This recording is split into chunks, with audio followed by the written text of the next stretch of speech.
Ah, Gina, how are you holding up? I'm starting to feel quite warmly towards her frequent cold shoulders now. Ginny! Are you alright? Why aren't you saying anything? What's the point, eh? Why go all this trouble and fight so hard for the likes of me? What? Well, you saw it? That picture. What picture? Ah, you mean this? The photograph taken by Hurley's red-handed recorder. Well, I didn't think it would have captured out a scene like this, that's for sure. It's hopeless. Anyone who sees that's gonna think I've done it, ain't they? Well, I won't pretend it wasn't a bit of a shock when the prosecution presented it. Surely you gotta have your doubts about me now. You can't think I'm still innocent. Of course I can. It doesn't show you shooting him, does it? Ginny, why don't you talk to us? Tell us what really happened that night. Bruno's cleverly managed to piece together a lot of new information, but still, we'd really like to hear it from you. Alright then. It was after we had that dinner together at your place, right, Iris? Then we all had a catch-up in your office, didn't we? Yes, I remember. No, it's... Oh, no, this isn't... I thought it was going to do a flashback. After that, I just couldn't get to sleep, so I slipped out and went down the street to the 2-to-1 to Windy Bank's place. I had to know if Iris's story was there or not, the Hand of the Baskervilles.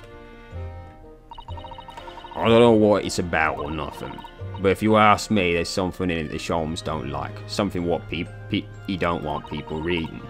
So that's why he lied to Iris about sticking it in lug with Windy Bank for safekeeping. At least that's what I thought at the time. So you broke into Windy Banks? I just had to know if it was there or not. I mean, I had no idea it was all gonna kick off, did I? I struck the lock and snuck inside. It was dark as you like in there. So I gave the oil lamp on the counter a bit of wick, and then some. What do you think you're doing? Ah! I nearly died, I did, and the next thing I knew, I'd grabbed the gun off the counter and was waving it in the air like, I don't know what. Ah, you're the girl who was in here this afternoon. I didn't think pickpockets went in for armed robbery. The mental script. Hey, you got it here? This show will leave a load of papers with you. A story. I beg your pardon? The Hound of something or other. See if it's here, I want to see it. I'm sorry, young lady, but I'd sooner die than relinquish an article belonging to my customers. I don't want it. What would I have to do with it anyway? I just want to see if it's here. Oh, you want to see it, do you? I want to know if Sholmes really pawned it here or not. Please, just let me see it and I'll go. Oh, very well then. But for pity's sake, stop waving my gun around, would you? So then the old cove unlocked the storeroom door and we both went inside. It was right there, the mantle script. Sholmes weren't lying after all. You did all that just to check for me, Ginny? Anyway, then there was a bit of a kick-up out in the main bit of the shop. The Skulking Brothers arriving on the scene, yes. What was that noise? Someone's breaking in. Dear me, is there some burglars convention here tonight I don't know about? I think I forgot to shut the door behind me. Sorry. I'd better go take care of it. Could I possibly have my gun back? Oh, well, I'll come with you in. Now, don't be foolish, young girl.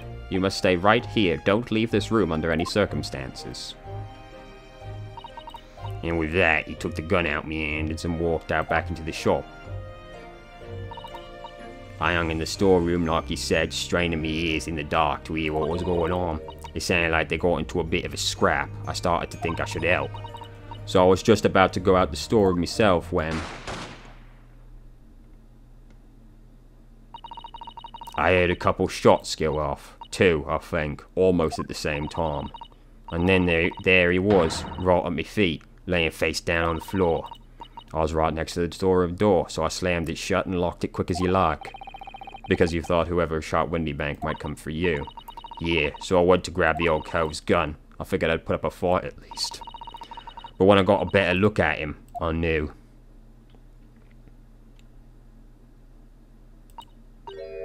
Windy Bank was a goner.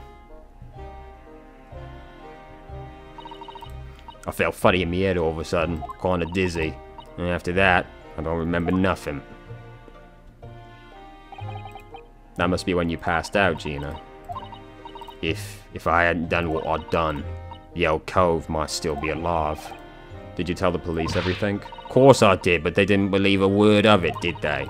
All they said was if I kept telling lies, it'd make things even worse.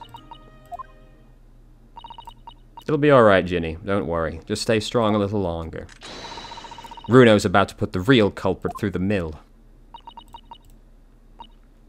That cove what was there in the afternoon. That Egbert Benedict. I still remember how he looked at me like I was nothing. He was there that night. We don't know his real name yet, but I'm convinced that he's involved. Anyway, thank you for telling us what happened, Gina. I appreciate your honesty. You what? You can leave it all in Runo's capable hands now, Ginny.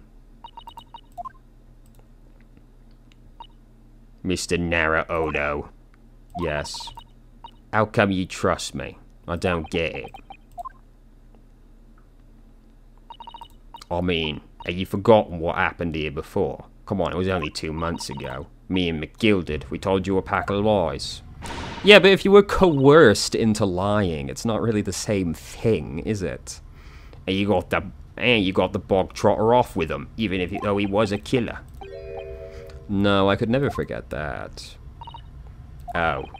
I did what I thought was best at the time, but the pain of that error of judgment doesn't get any easier to bear. Still, don't forget, I also made you a promise. I told you that I'd be on your side to the bitter end, no matter what. But what if I'm lying? You could be working to get another killer off the hook for all you know. That's true of literally every client in existence, though. I was once in your position, Gina. I was the accused in a trial. You were? Before I left Japan, I was accused of murder. And strange as it might sound, the circumstances of the crime were pretty damning. And then it happened again on the way over. It's been quite the few months. I was sure that no one would believe me. It wasn't me who'd done it. Oh, Runo. But there was one person who stood up for me, who believed in me, and was prepared to defend me. My best friend. Ridenosuke, no one believes in you more than I do. Leave this to me. All you need to do is put your faith in me, and I'll do the rest. I was so happy I cried. But even then, somewhere inside me I couldn't help thinking, surely he doesn't really believe in me. Not completely. But I was wrong.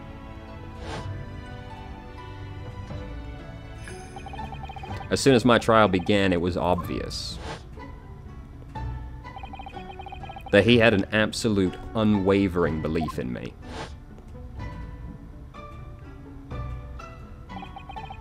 And in turn, I developed an absolute, unwavering belief in him.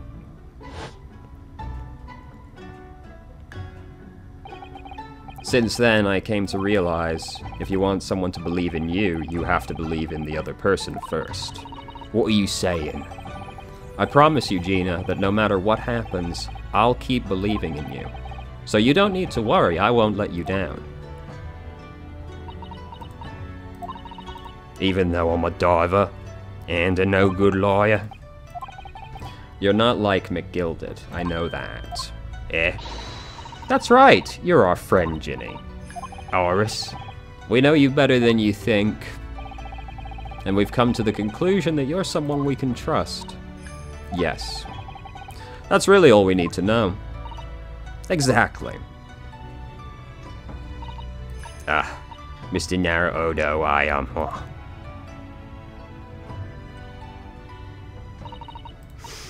Sniff, sniff.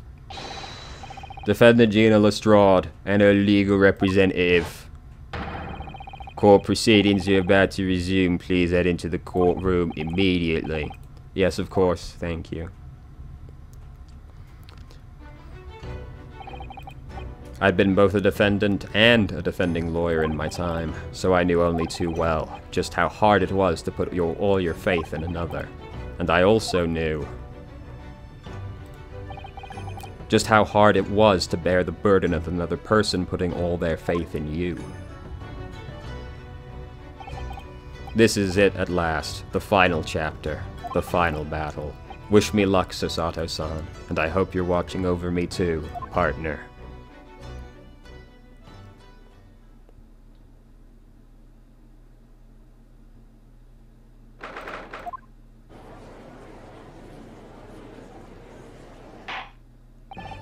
I hereby call this court to order as we resume the trial of Miss Gina Lestrade.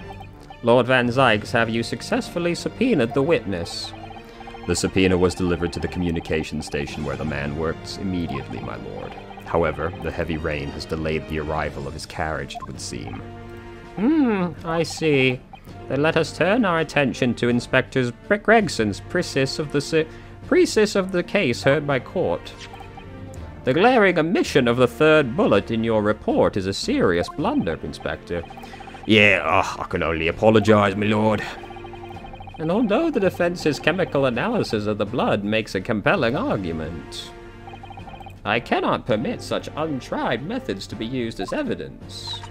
It's a big mistake to cross Hurley and me, a big mistake. My lord, the subpoenaed witness is just arrived in the building. Thank you, officer. Show him to the stand. Mr. Eggert Benedict. I didn't expect to be crossing paths with him again so soon, and certainly not like this. I did, though.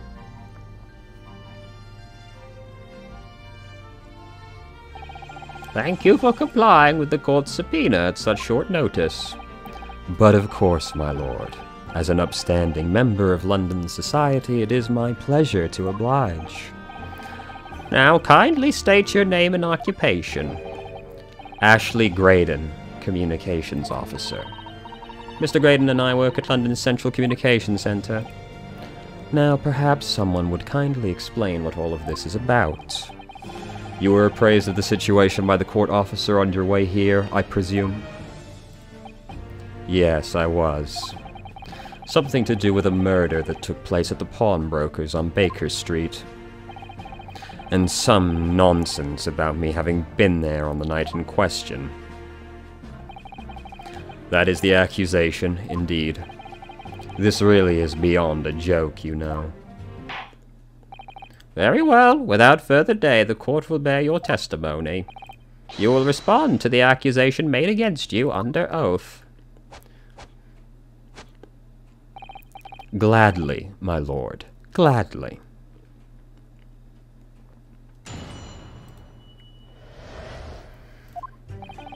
Naturally, I have occasion to make use of a pawnbroker's service from time to time. But are you seriously suggesting I colluded with these thugs to break into the place on the night of the murder? I have no intention of admitting to such an outrageous accusation, even if certain parties here present claim that my blood was found at the scene. Some scaramouth detective's homebrewed tincture can hardly be taken as serious evidence. So, you deny the accusation completely? I must say I am dismayed. For the highest court in the land to be swayed by this self-professed detective's toy. It was the will of the jury, and our great British justice system demands the jury's will is upheld. Then it would seem we have the misfortune of a most inept assembly of jurors today. By golly! How long am I expected to be detained here? If, following the defense's cross-examination, your involvement has not been established, you will be free to leave immediately. Good. Then I shall be away in time for afternoon tea. Some small consolation, at least. Let us not hold up Mr. Graydon any longer. Counsel, proceed with the cross-examination. So we meet again, Mr. Eggert Benedict. Or is it Mr. Graydon? My apologies. You are... Ryunosuke Naruhodo, defense lawyer. We have met. If you say so. Ashley Graydon, enchanté. So... I trust we can conclude this quickly. But I'm not holding your flashy hat while we do. Put it on! Put the hat on!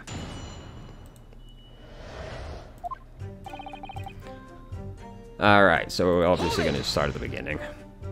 Ah, he didn't put it on! I've never been so disappointed. Yes, we even met in the very pawnbrokery where the crime took place. Though, of course, you introduced yourself by a different name. It was Mr. Eggert Benedict, I believe. Tell me, what... The witness is here to testify about the events that took place that night. He is under no obligation to answer such unrelated questions. You can't be serious. Thank you, because I certainly do not feel inclined to answer such an inappropriate question. So he's going to be evasive, is he? This could be tricky. But are you seriously suggesting I colluded with these thugs? Have you seen these two men before? This pair? No, I don't associate with criminals. Said by a man who introduced himself as Eggert Benedict. I'd like to know who I have to thank for this. Who made this outlandish accusation against me? The young lawyer there in the black. This is a farce. Whose idea was it to permit an outsider to work in a British court anyway? As it would happen, it was the High Chief Justice. Well, needless to say, I have no intention of admitting to such an outrageous accusation. Where were you at around 1 in the morning on the night in question, sir? This is past the hour at which I would normally retire. Certainly. I was not in the company of these rapscallions. You're able to prove that? Objection! Listen carefully, my learned Nipponese friend. For you to appear to be under a gross misapprehension at this point. But it's on us to prove he was there, not for him to prove he wasn't there. The witness maintains he was not at the scene of the crime. He has no obligation to prove his innocence. If your accusation is the witness was present, the obligation lies with you to prove your assertion. You will fulfill that obligation before putting any more unreasonable questions to the witness.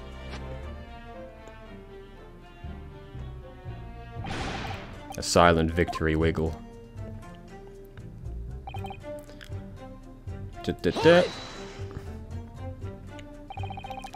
Blood was found at the scene of the crime. There's no question of that. Mr. Sholmes' chemical analysis has positively identified the substance as such. But I am not the only human to have blood running through my veins, am I? How can you be sure that blood is mine? It could equally be the blood of one of these two miscreants. Every individual's blood has a slightly different composition. Sholmes' chemical is able to differentiate between... Spare me the scientific lesson. Who is this Sholmes character, anyway? Oh, I assumed all Londoners knew the name. He's a well-renowned detective. So even you are unable to bring yourself to say, great detective. A great detective, you say? Now we're in the realm of fairy tales, are we? Got something to say, brother? Do you have something to say about that, Mr. Skulkin? Eh? What? Me? No, Mr. Skulkin. Not you, Mr. Skulkin. Right, I've had it up to here with this. How many times I got to tell you? Yes, I know. You're not Big Bruv Sulky. Not you, Skulkin. Not you, Skulkin. You, Skulkin. Eh? God blimey, Governor. You what? Is it not the case that when Mr. Graydon just spoke, a thought went through your mind? Would you care to share that? Me thoughts? Don't have none of them. It must have been him. You what? Mr. Nash Skulkin, answer the question, please. What went through your mind when Graydon just spoke? Nothing, honest Gov, nothing. I was just thinking. If he waves his arm around like that much more, it'll open up the wound again. What wound? Where he took the bullet across. Oh my god. That's fucking incredible. So I was, well, you know, I was worrying for him and... Oh, hell's bells.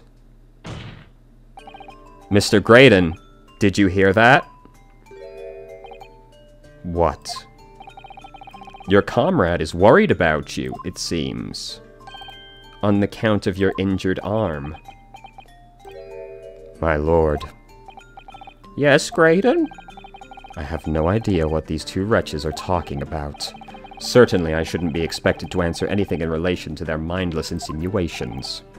We know that someone other than the victim was hit by a bullet at the scene of the crime 2 nights ago. And from the height of the bullet wound, that person appears to have been hit in the upper arm or thereabouts. Perhaps you'd allow a court official to examine your arm. The left arm you're currently clasping with your right as if in pain. No, I refuse. You have shown no evidence whatsoever that links me to these thieves. Accordingly, I am not obliged to permit any such invasion of my privacy. I mean, one of the witnesses just directly implicated you, though. As I've already said, I'm completely uninvolved. I've never had anything to do with the pawnbrokery where this fellow was killed whatsoever. I take offense at the insinuation I was in any way involved. You claim to have nothing whatsoever to do with the pawnbrokery, my lord. Oh, I did not mean to do that. Nope, stop. It's the fucking controller over there. The defense would like that last statement to be added. Very well, counsel. Continue with the testimony. Conveniently, we can prove that he was involved because we have the other, No, we don't have the other thing, do we? The, instructions that he had with him. Let's see.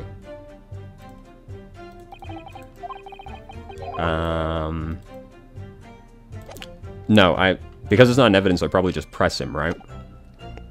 Hold it! Never had anything to do with it. You forgot that I was there on the very afternoon of the incident. Obviously, I am not a complete stranger to the pawnbrokers. I'm currently on the lookout for an armchair to furnish my study. No, you were there to redeem an article. Is that right? Oh, yep. You were there, weren't you? You know. Do you have something to add, Inspector? Come again, sunshine. You were there too, in fact, weren't you, Inspector, that afternoon? Well, yes, I do remember meeting yourself in the pawnbrokers that afternoon. You, your young Japanese assistant, and the accused were all present, as I recall. And at that time, this witness was trying to require a particular article. Well now. I'm afraid I don't remember too clearly. But you must. I'm not gonna lie and pretend I'll remember something I don't. What's going on? Cover up, obviously. Gregsy showed us a picture before, didn't he? You know, from the cameras that Hurley installed in Windybanks. Yes, of course. Indeed, and the gentleman pictured bears a striking resemblance. Exactly, which proves Graydon was in the shop on the afternoon. At no point have I denied that fact. I merely entered the shop to pursue the articles on sale and have a word with the broker. Nothing more. This makes no sense. I understand why Mr. Graydon would be trying to cover his tracks. But why would Gregson be trying to avoid giving testimony? That's all he's going to say on the matter, is it? What do you think, Runo? I think he has no intention of telling us anything. He's well aware that the less he says, the less chance he has of giving himself away. Complete opposite of Hurley, then. He seems to think the more he says, the better. Well, at least I managed to prize a little information. All thanks to the Skulkin brothers. Yes, they were the key to it after all. So he says they have nothing to do. We know that's not true. Perhaps now would be a good time to have a proper look through the court record. Yeah, so what do we have that actually proves he was there? Because we never got the thing from him.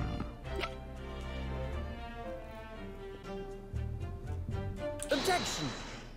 Oh, it's just the disc? Okay. Have you ever seen this disc before, Mr. Graydon? I thought the reason I didn't use the disc, even though it's got the blood on it, is because they're already denying that the blood is substantial evidence, but apparently we're still going with it anyway. Why? Is it supposed to mean something? This disc wasn't until the day of his murder in pawn in Mr. Windybank's shop. It was redeemed by the defendant, Mr. Gina Lestrade. However, somebody mysteriously appeared to try to take it from her. And that somebody was you, of course, wasn't it?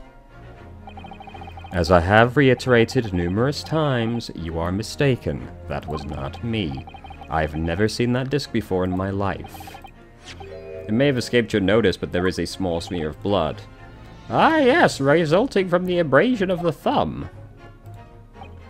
That's right, the surface of the disc is covered in hundreds of tiny metal bumps. In the skirmish to acquire the disc, the thumb of the person who tried to take it suffered minor lacerations.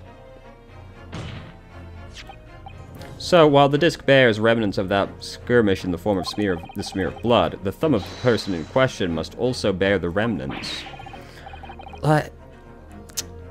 You know, I'm not even upset it took me so long to get to this, because he just denied showing us the other wound. Why would he let us see this wound? Mr. Graydon, you refuse to allow a court officer to examine your arm. Are you now going to refuse us to allow to examine your thumb? Because I have no doubt that it bears a small scratch consistent with the smear of blood. Yeah, look, he's even wearing gloves. Why would he do it? It would seem I underestimated you. What is the meaning of this? So you admit it now? You admit you have a scratch on your thumb from when you attempted to take the disc?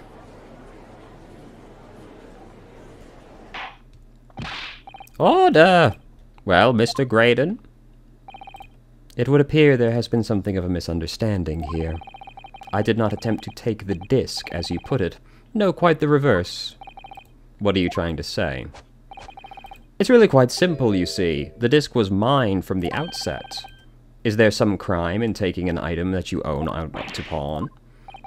I mean, we have evidence it was gilded, though. It would seem, Mr. Graydon, that in this piece of evidence my learned friend has established a link between yourself and the incident.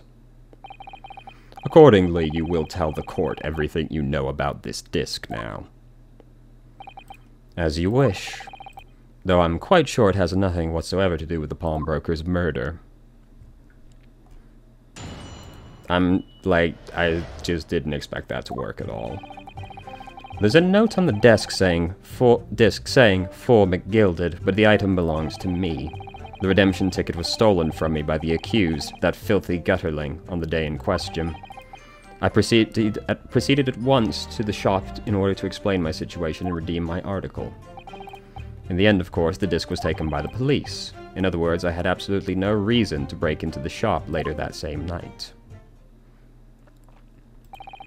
Did I hear you correctly, sir? McGilded, you say, the famous London philanthropist, who perished in this very courtroom 2 months ago? Yes, my lord. The one and the same. Good lord, Mr. Graydon. Are you saying Mr. McGilded and yourself were acquainted? Yes, that's correct.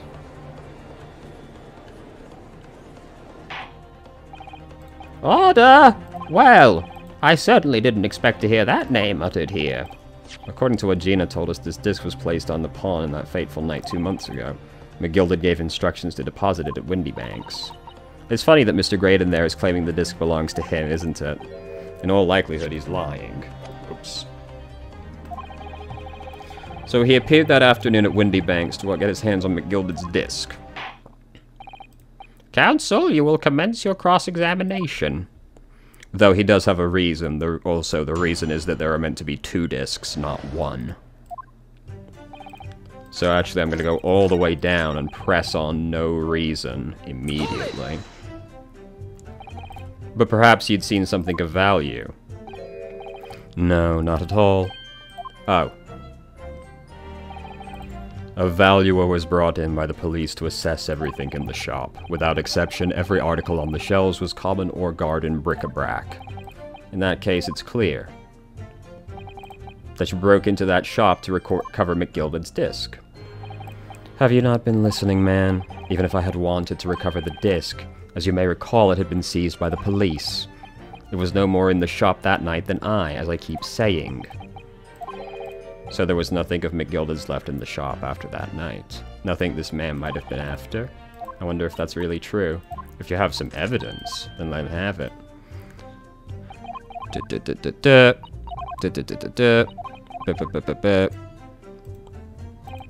Slide through. So yes, this is the one establishing the motive. Wait, was this McGilded's as well? Mr. Windybank in the form of some hen. Objection. Ah, it was the box. Okay. This disc was deposited at Windybank's on Magnus McGilded's instructions. You knew that, and you went there with the intention of obtaining it for yourself. Objection. Conjecture again, and in any case, the disc was taken into custody by the police. The witness had no reason to visit the pawnbrokery. Sorry, my learned friend, but that's not true. What? Mr. McGilded had another article in pawn at Windybank's, as this second pawnbroker's ticket proves. Ah. There were 2 articles belonging to Mr. McGilded in Windybank's pawnbrokery, and the reason you broke into the shop that night was to recover the second one. Together with your 2 accomplices, the Skulkin brothers. Ah. This is the second ticket. What had the man deposited? The article description reads, 1 small box. A rather vague description, it seems. Are you suggesting that I broke into the pawnbrokery with these clowns in order to steal some trinket box? I believe there are adequate grounds to suspect you did. This is absurd. Why on earth would I do such a thing? Once the article has been forfeited, I would simply walk into the shop and purchase it. There would be absolutely no reason for me to resort to theft. That's a good point. Indeed, the witness makes a solid argument. So that means that for some reason, Mr. Graydon felt he needed the small box that very night. Objection. It is time to put an end to this nonsense, my lord. Could you be a little less cryptic, Von Zykes? I do hate to ruin my learned friend's argument, but the truth is quite incontrovertible. On the night in question, no small box was taken from Windybank's pawnbrokery. And rest assured, the prosecution can prove it. What? Good gracious! Inspector, show the photographic prints to the court, if you please. Yes, sir. What prints? These prints were taken from one of the detective security cameras. Ah, Hurley's red-handed recorders. As precisely explained using this plan of the shop layout. The victim's establishment was furnished with automatic cameras in 2 locations. One was set to capture the air counter where Mr. Windybank received his customers. The other was set to capture the shelves on which the articles were placed for sale once forfeited. According to the information on this ticket, McGilded's small box had been forfeited already. 2 days before the incident, at 9 PM on 13th of April to be precise. Which means it would have been on the shelves of the forfeited items in the shop front. Now what I have here is a print taken by one of the cameras about 2 hours before the incident. That's at 11 PM on April 15th.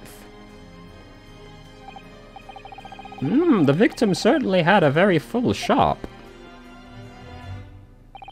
And then we have another print. One that was taken 2 hours after the incident. I see. So we have 2 pictures to compare. Though I must say that placing them side by side leaves me cold. Hold on. I gotta get real close for this one. Has something changed? It has to have done, doesn't it? Otherwise we're kind of fucked. Alright, I don't think I can see anything. Dear me, that's starting to make my head ache. Obviously, at Scotland Yard, we considered theft as a possible motive. We explored the possibility that someone had been taken in addition to the victim's life. So your men have already compared these two prints? Yes, sir. We counted every single item in each of these two photographic prints. And the Yard's conclusion is that it's exactly the same number are present. In other words, nothing was taken from the pawnbrokery, and my learned friend's assertion is nothing more than a hopeful fantasy. I don't believe it. If I could have just shown that he'd stolen McGilded's pawn box. Oh, whoops, sorry. I might have been able to break him down at last. You know what, Runo? I've been thinking. I wonder if these photographs are really are exactly the same, so I am looking for something. I'm gonna have to get even closer for this one. I found it.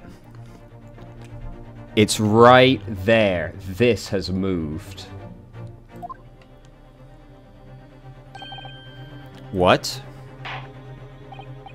So, Counsel, in the light of the evidence, what is your position? It seems, in fact, nothing was stolen. Do you accept this? I don't know. Could there be some hidden discrepancy? There's a discrepancy. I wasn't sure at first, but there's a clear discrepancy between these prints. What? You must identify the location. Right there, I have a butcher's at that. Granted, these two prints are almost identical. However, there is a minor discrepancy. What? When you view the two pictures stereoscopically,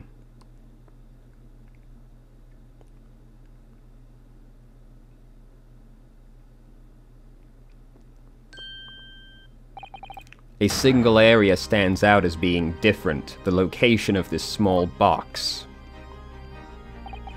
Let me wait. Unbelievable. By Jove, you're right! How extraordinary! What this tells us is very simple. McGilded's small box was indeed not stolen from Windy Banks on the night in question. However, there can be no doubt that somebody picked up this particular box and then returned it to its place on the shelves. Are you suggesting that the small box originally deposited is in fact... Yes, the very small box I just identified. Objection! Mindless guesswork. What if it was? So a box was moved on the shelf, nothing was stolen, which means quite simply that nothing has changed. That may be true, but... Alright, McGilded's box wasn't stolen. But that doesn't the fact... Yes, it does. It changes everything. Because the box is probably just to play the music disc with. So he didn't need to take it, he just needed to use it. I believe this changes everything. How can that possibly be? The crucial point is the fact that what was moved was a small box. In other words, we have to consider what might have been inside the box, or it could have just been storing the other disc. What are you suggesting? I'm suggesting that we need to examine that box as soon as possible. A vital piece of evidence is sitting on the shelves at Windy Banks as we speak. That won't be necessary. Some little box belonging to a man who died 2 months ago can't possibly be related to this case. The court does not uphold your objection, Von Zykes. Bailiff, arrange for an officer to go to Baker Street at once. Obtain the small box and bring it back. Thank God we didn't need to prove something else to get the box.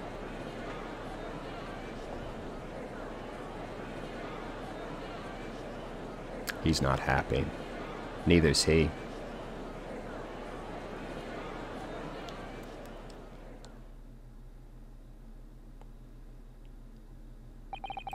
We should have a report within half an hour. I think perhaps we should recess for a short while.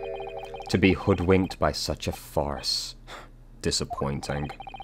I beg your pardon, Von Zykes? This is nothing but a smokescreen, a Nipponese specialty, it would seem. What are you trying to say? My learned friend has persisted with the same line of reasoning from the very beginning. That this witness's intent was to steal an article belonging to McGilded from the pawnbrokery. Yet common sense tells us that none of the articles have value enough to be worth stealing in the first place. Exactly. It would be beyond absurd to break into a place for the purposes of stealing such commonplace property.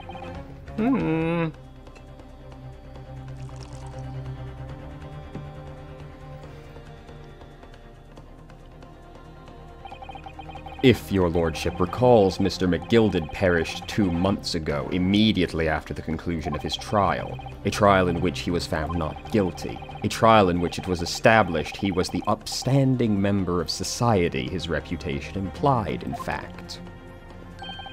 So I propose a toast to my learned friend and his most insightful defense. The articles this upstanding member of society pawned were entirely ordinary. A black overcoat that just happened to have a music box disc in one of its pockets and a small box. I assure you I wouldn't accept even if the man tried to make such a gift of such things to me. You know, that does make rather a lot of sense. It's not as if it was gold or jewels, is it? Tough. Oh, goodness knows, McGilded was rich. But you can't deposit cash at pawnbrokery.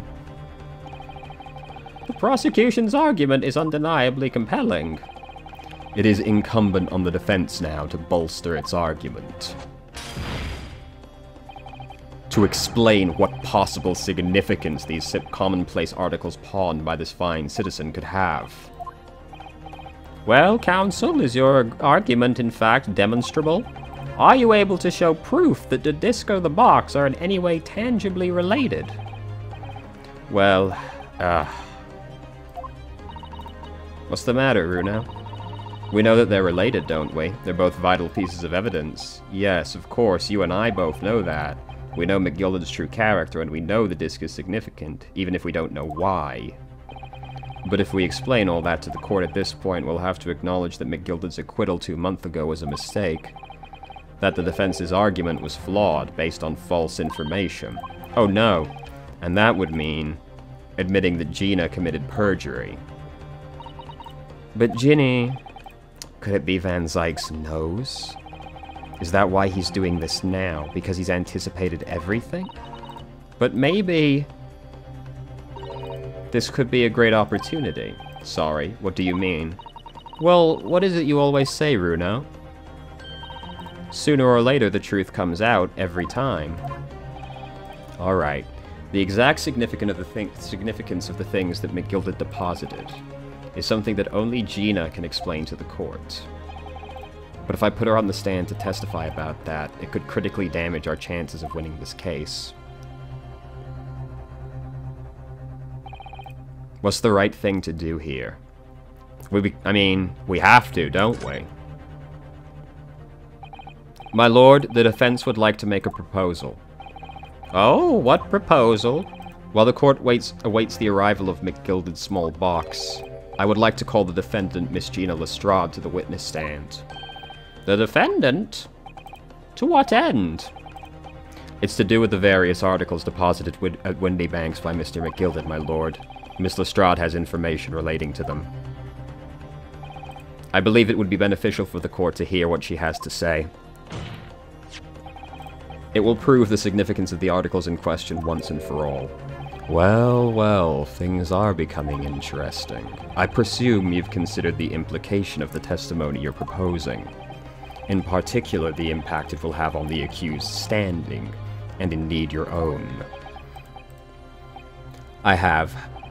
Lord Van Zykes, would you care to explain that last remark? The prosecution accepts the defense's proposal. I move to interrupt the cross-examination of the current witness and hear from the accused herself. Very well, if you have no objection. So, the court will hear the testimony of the defendant, Gina Lestrade. Your witness is currently in the stand and may step down until further notice. If you're wondering why I just suddenly jumped, my son jumped straight into my fucking face. Yes, hello. Have you come to deduce with us as well? Yes, you have. Ah, yes, I know. Good boy. Then I shall bid you good day. Wait. Sorry, Now. No. You can't get up on the keyboard. Cats are a problem. Wait. You, sir, shall remain in the stand while Miss Lestrade testifies. As you wish. Alright then, Gina, it's time. I know this will be hard, but please put your faith in me. Good luck, Runa. No, you can't get on the keyboard. What is it with cats and going for the keyboard? The articles that Mr. McGilded had deposited in Windy Bank's pawnbrokery are intimately related with the omnibus case, the trial of which was heard in this courtroom 2 months ago. Yes, and I remember this young lady being brought before me in that trial as well. That's right, my lord. Her testimony helped establish the innocence of the defendant, Mr. McGilded. The omnibus case was intriguing, to say the least. And now here we are again, the same players in that trial, facing each other once more. A twist of fate, perhaps, my Nipponese friend. Allow me to recap the events of 2 months ago. An old brickmaker was stabbed to death in an omnibus running along London's winter streets. Apart from the victim, there was only one other person in the carriage, Mr. McGilded. Naturally, he was the prime suspect. But as the trial progressed, another possibility emerged. That the murder, in fact, took place above the defendant's head on the roof deck, with the blood being then dropped through the skylight into the carriage below. It was Miss Lestrade whose testimony brought that possibility to light. At the time of the incident, Miss Lestrade was concealed under a seat in the carriage, hoping to pick the pockets of unsuspecting passengers. Then, immediately after the trial, having been acquitted of the murder, Mr. McGilded died in this very courtroom in the most extraordinary of circumstances. A mystery that remains unsolved even now, 2 months on, as indeed does the omnibus murder itself. Be that as it may, I recall neither the disc nor this small box being mentioned in the course of those proceedings. Miss Lestrade... Oh, and there he goes. Goodbye, my son. Would you... Cats, so fickle. Would you tell the court now, please? What really happened in the omnibus 2 months ago, I mean. I don't know what you mean. I already said all of what I know. And what about everything you told us yesterday from inside your prison cell? God damn it. Move this. Please, Miss Lestrade, this is extremely important. But...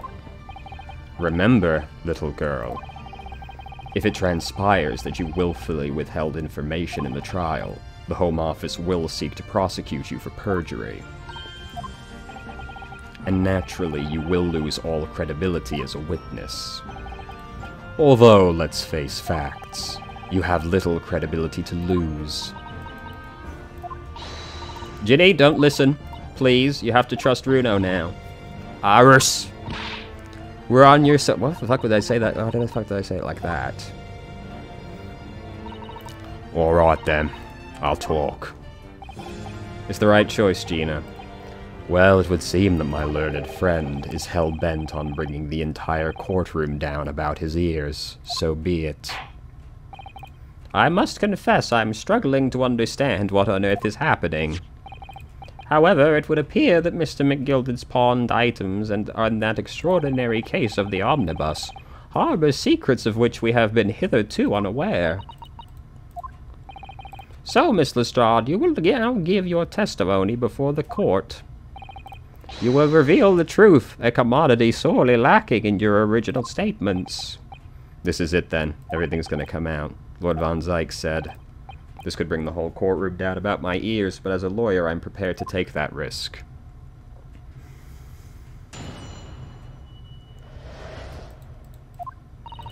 Truth is, that Brickmaker Cove was in the cabin of the omnibus the whole time. When the Irishman dragged me out from under the seat, I saw that disc on the floor. All of a sudden, I heard a scream from above, and me head and that pair on the roof deck went off to call the slops. That's when McGilded slipped the driver some tin to do a run to the pawn shop roundabout. He threatened me not to snitch, not to say nothing to no one about what I'd seen or heard. Good grief, this is outrageous.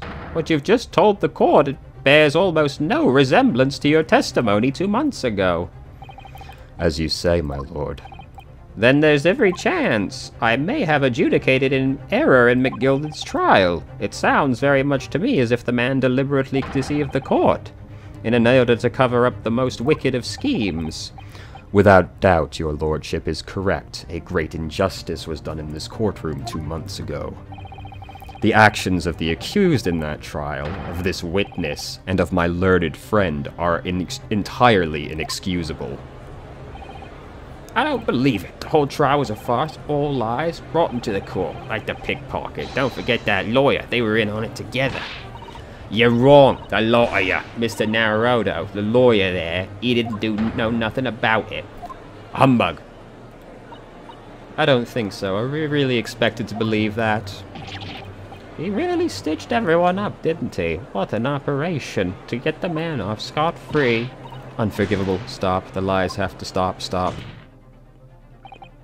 Yes, the defense made a terrible error of judgment. I intend to take full responsibility and suffer whatever consequences are deemed appropriate. However, it's imperative that the court allows the witness to elaborate on her testimony, because the true significance of McGilded's pawned articles must be brought to light. Very well, my learned student friend. Given the depths of calamity you have just plunged yourself into, this may well be worth hearing. Words fail me. This situation is utterly deplorable. Mr. Naruhodo. Yes, my lord. I will decide upon your fate following the conclusion of this trial. Of course, my lord. Blimey, Mr. Naruhodo. Now, counsel, proceed with the cross-examination.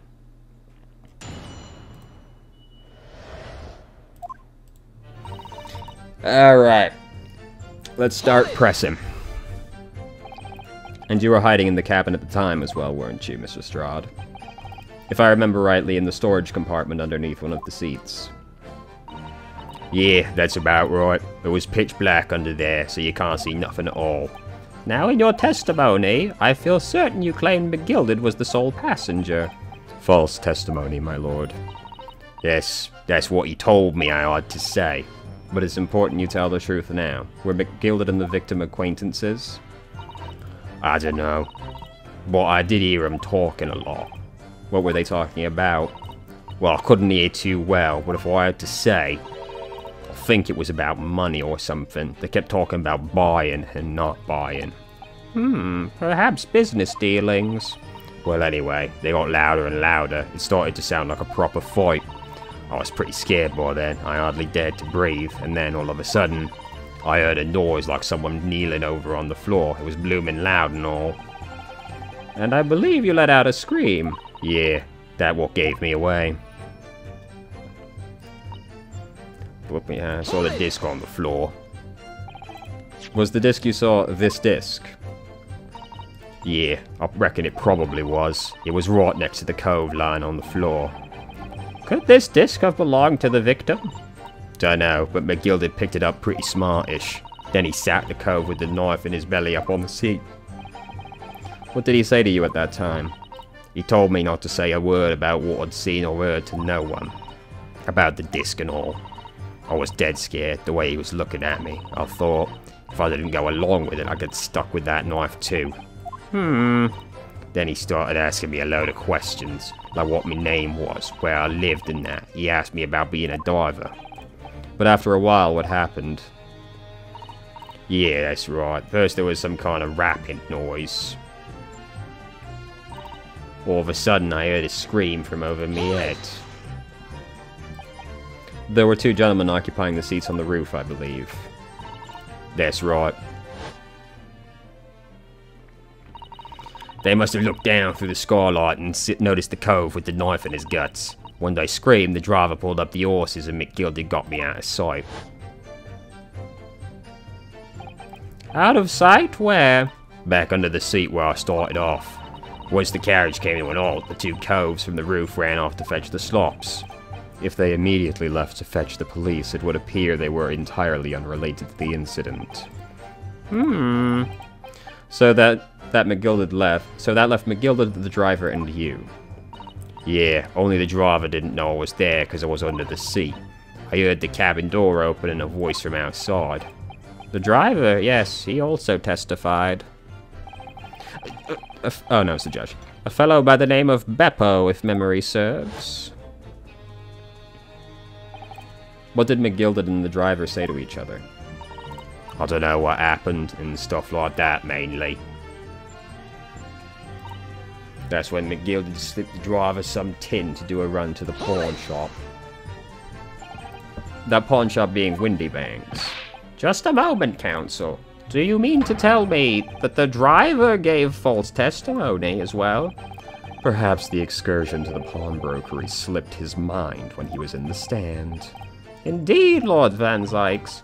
McGilded took off his coat and gave it to the driver. He folded it up, all careful-like, before handing it over.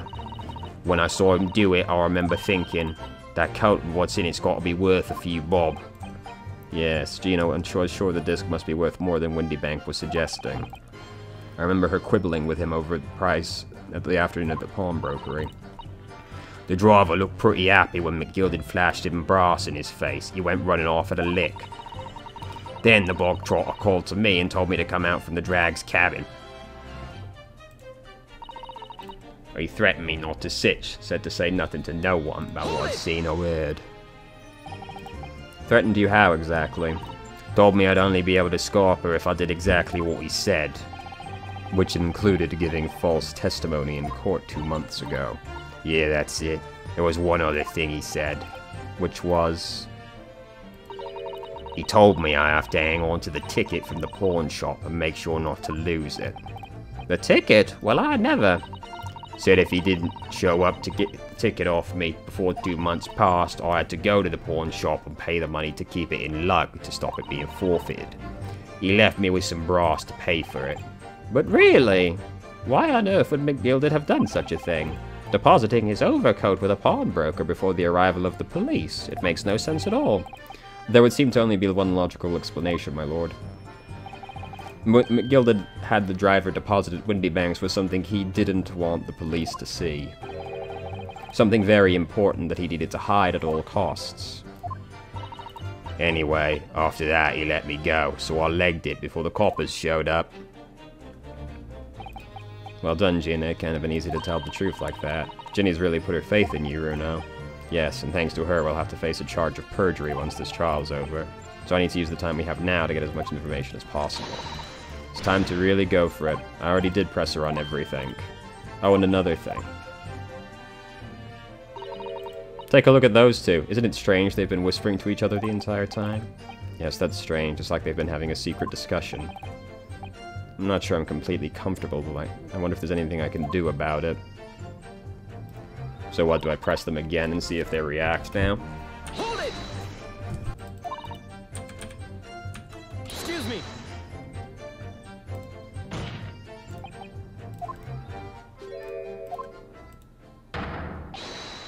Inspector, Mr. Graydon. I just randomly pursued them after doing some pressing, and, you know, I don't know. Blimey, you trying to give me a heart attack? You have been whispering to each other for quite some time now. Tell us, what is the discussion about? Discussion? What's this fella? With this puller? Fella, pull the other one, sunshine. You think I've got anything to talk about with a shady gent like this? And I have nothing to say to this uncouth detective after he deprived me of that disc that was rightfully mine. But they've clearly been talking. It's as if they've been negotiating. Thank you, Miss Lestrade. I just had to randomly pursue them. Didn't actually matter where. I believe we now have reasonable understanding of what actually transpired. It would appear that on the night 2 months ago, a negotiation was taking place on the omnibus. A negotiation concerning this disc. However, matters did not run smoothly. When the parties involved began to quarrel over price, McGilded took what he wanted by force, at the expense of the other man's life. Which proves my point. This disc is clearly valuable in some way, although I don't understand why. And 2 days ago, precisely 2 months after the omnibus incident, McGilded's coats... Whoops. McGilded's coat and its contents were due to be forfeited. Okay, what I'm learning here is that I've tried to use the controller. None of the buttons are actually mapped correctly, it turns out, because history was actually triangle. I didn't know what I should do with the ticket. I mean, the Cove died right before his trial, I knew that. So you decided you would try to claim the articles as your own. Well, why not, eh? They were only going to be forfeited, why shouldn't I have them? Anyway, you can't blame me for not thinking about it. Thinking ain't no crime. Miss Lestrade, it would appear McGilded was prepared to kill in order to take possession of this disc. Do you know why that would be? I ain't got a clue. But I reckon it must be worth a fair bit of brass. He was probably going to sell it. You can't blame me for thinking that. Thinking ain't no crime. My lord! The defense. The evidence your lordship requested has been located and is ready for the court's inspection, sir. Let's crack that bad boy open.